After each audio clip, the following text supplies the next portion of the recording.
Greetings. Hey, it's Susie Q. Again, we're going to be working with the subconscious mind, or the SC, and that's through the Quantum Healing Hypnosis Technique. And it's been a super fun pleasure of mine to have these sessions here in sunny Scottsdale. I absolutely love it.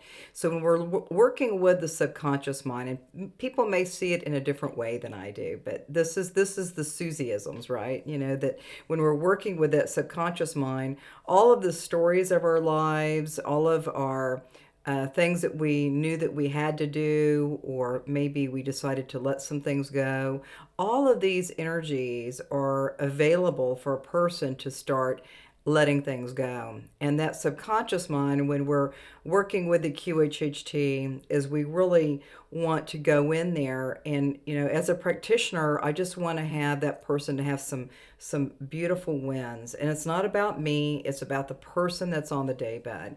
And so when we look at the subconscious mind, through the lens of Susie, or the lens of QHHT, we're really focusing in on initially that long interview, super long, and the more the people talk in the interview, we start noticing that some of those things that they're sharing will possibly come through the subconscious mind, and then you start having the awareness that it's in the subconscious mind because the person's been talking about it for hours, and we start noticing that there's something there. There's something there in some of the stories of their lives, some of the stories of their experiences with relationships, family, friends. All of these things are, kind of showing up.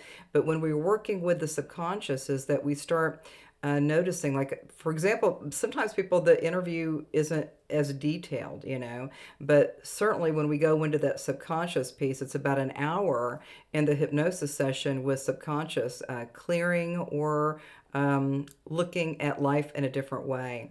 And a lot of the work that I do is through the healing of the body. That is my sweet spot. And some people like say everything's good, and then through the subconscious mind, there might be some questions that come up. Sometimes people will bring questions during that second hour of the hypnosis piece with the subconscious mind, and then we start kind of going through some of these questions. But even if they don't have questions, there's plenty of opportunities to start asking some questions for the SC. Asking the question again in the SC is the person that's on the daybed in hypnosis or in a relaxed state, is that they are operating as if they're the subconscious mind. They're taking on the personality and reality of the subconscious mind, and then we go back and recede from the subconscious mind. So, but all these energies are really impactful, and you could even ask any kind of question to the SC. It could be like, what were my other past lives?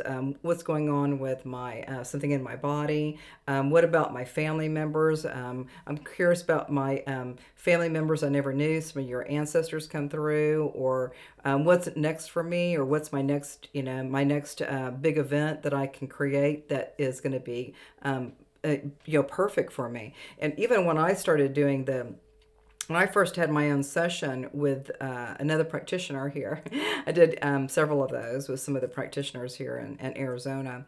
And I didn't really know what kind of, I actually did write a bunch of questions, but overall I went through a diagram of a person, just like a little, just as like looks like on a chalk, chalk on a sidewalk. But I would start noticing all of the different body events in my body.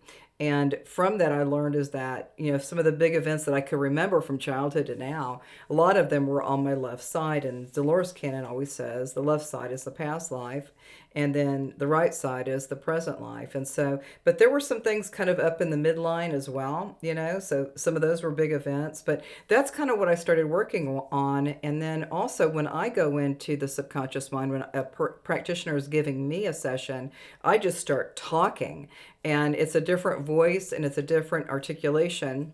But that's what kind of happens for me. So sometimes I just start going into remedies for Susie, remedies for other experiences.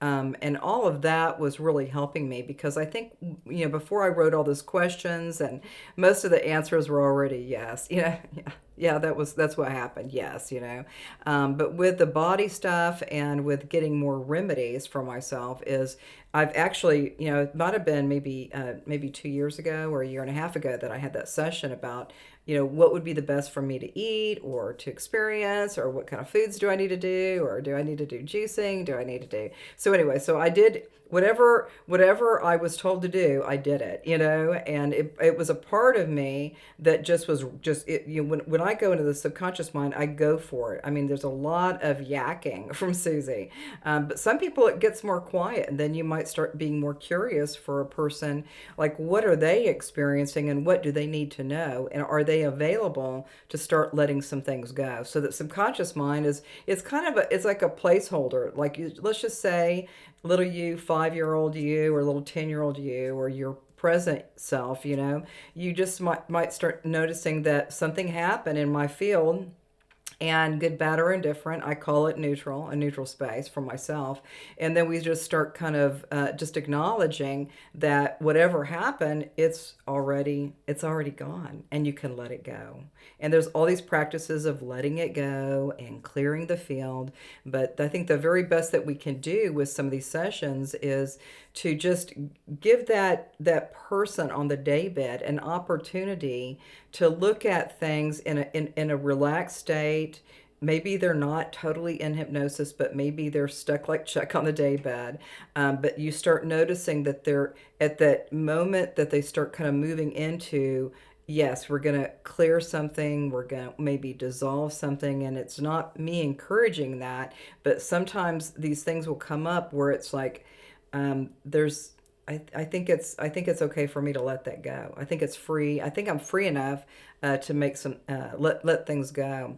And particularly with the body scans too, is that we really allow that person to have their experience with the body scan. I'm now doing it for the full hour of the subconscious mind. The body scan will be moving through that full hour, and then they may start, I might ask what's going on, and sometimes the SC goes quiet, and then we might ask what's happening now, and how are you doing this, and is it going to be lighter for the person, and are you going to be done during the session? Sometimes with some big events, they might have it almost completely done, but then sometimes they have to go back and do a little bit more on their own. And so all of these experiences are so dynamic. I just feel like I'm just like going like, I can't believe that I'm able to do this type of work to help people, and I know that it's helped me, especially with my food plan. When I had that first session, it was all about being lighter in the body. It was telling me about what kind of foods to eat and different kinds of techniques to do to clear my body. And so, so last year I was really into it, and then this year I'm doing the same thing, and I think I look kind of marvelous. I don't know.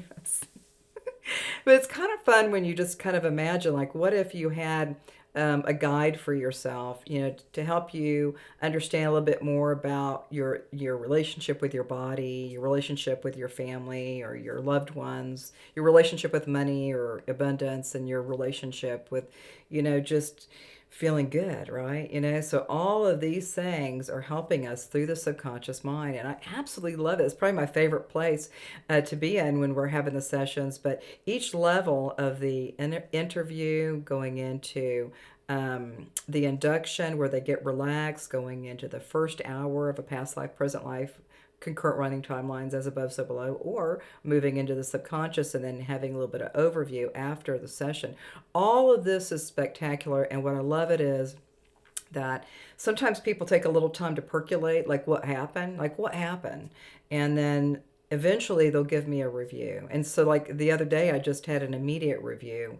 It was an immediate, awesome situation that happened, and I was so blessed to get the text, So all of these things are helping us. And even if a person is not necessarily hypnotized, or maybe they're kind of half in and half out, they're still going to be receiving that energy. And I think the more that they, kind of take a look at that energy that they're working with, then it's going to be, it'll be up to them, but they're still going to be in that field, that quantum field. And so even after they've left, they're still in the quantum field, right? So, and we always say this too, is that everything is everything and energy is all there is. So all of that energy will be continually like pulsating and coming in. And it may be maybe kind of a quiet state of being, or it could be people might start feeling that toroidal field, just kind of coming in and going into that beautiful flow. So the toroidal field is really working for a lot of these folks. Anyway, so I think that's it. So I just wanted to share about the SC and come up some of my experiences and talking a little bit more about the subconscious mind through the QHHT, the work of Dolores Cannon. What a divine being. I never met her, but I'm super proud to be part of the QHHT team. We'll see you soon, and namaste.